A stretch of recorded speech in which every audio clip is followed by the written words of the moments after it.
Hello बच्चों, let's read this question. So this question says, a drop of mass 1 gram falling from a height of 1 kilometer. It hits the ground with a speed of 50 meter per second.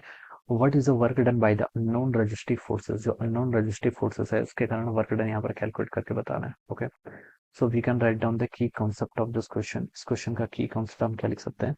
हम यहाँ पर work done calculate करके बताना है by the unknown resistive forces.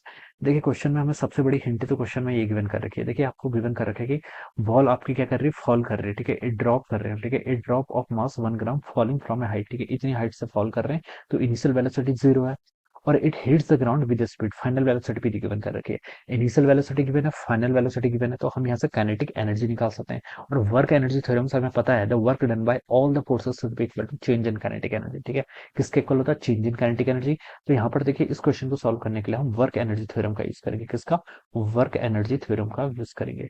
जैसे किसी भी question में अगर हमें क्या गिवन है, वेलोसिटी का चेंज गिवन है, सो वी कैन और फॉर वर्क एनर्जी थ्योरम हम क्या कर सकते हैं, वर्क एनर्जी थ्योरम का यहाँ पर यूज करेंगे. ऑलराइट, वर्क एनर्जी थ्योरम क्या बोलती है? Work done by all the forces. जितनी फोर्सेस हैं सबका वर्क डन किसके इक्वल होता है? चेंज इन काइनेटिक एनर्जी के इक्वल होता है. ठीक है, यहाँ पर देखिए आपके कौन कौन से फोर्सेस एक्ट हो रहे हैं और किस किस फोर्सेस का वर्क डन आएगा. सबसे पहले देखिए आपका जो ड्रॉप है वो क्या कर रहा है, फॉल कर रहा है. ठीक है, तो हम बता सकते हैं कि ये फॉल कर रहा है with the presence of force of gravity. Gravity का फोर्स है तो एक तो आपका वर्क डन बाय ग्रेविटी आएगा, तो उसको मैं लिख सकता हूँ work done by gravity.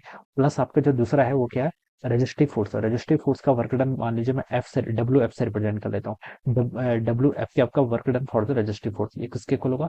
Change in kinetic energy के इक्वल हो जाएगा. ठीक है, ये लिख सकते हैं. और work done by gravity, gravity का फोर्स का देखिए यहाँ से कितना वर्क डन होगा, हम इसको लिख सकते हैं. देखिए ग्रेविटेशनल फोर्स का जो भी वर्क डन होता है वो आपका एम जी इंटू एच के इक्वल हो जाता है. ठीक है, मास देखिए बच्चों कितना है, मास है आपके यहाँ पर 1 ग्राम के इक्वल, यानी कि इसको 1 इंटू 10 टू द पावर -3 लिख सकते हैं. जी को आप यहाँ पर 10 लिख लीजिए, इंटू हाइट है, हाइट कितनी देखिए 1 किलोमीटर.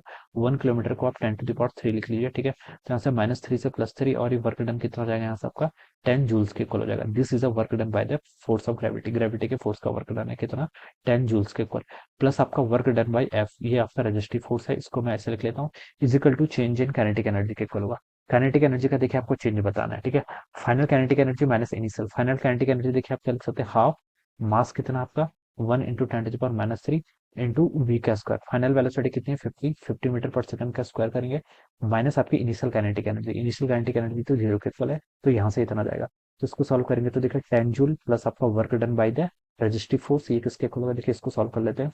ये हो जाएगा आपका 50 का स्क्वायर करेंगे तो 2500 डिवाइडेड बाई 2 इंटू कितना हो गया 10 टू द पावर -3 जूल के इक्वल, यहाँ से इतना जाएगा. इसको लिख सकते हैं 10 प्लस डब्ल्यू एफ, ये कितना हो जाएगा यहाँ से 12500 इंटू 10 टू द पावर -3, इसको हम लिख सकते हैं कितना, 1.25. ठीक है, ये कितना हो जाएगा आपका 1.25 के इक्वल हो जाएगा. ऑलराइट, इतना जूल हो जाएगा. तो यहाँ से हम डब्ल्यू एफ की वैल्यू लिख सकते हैं बच्चों कितना, ये हो जाएगा आपका 1.25 -10 हो जाएगा तो कितना हो जाएगा -8.75 जूल्स के equal. Alright, so this will be the work done by the resistive force.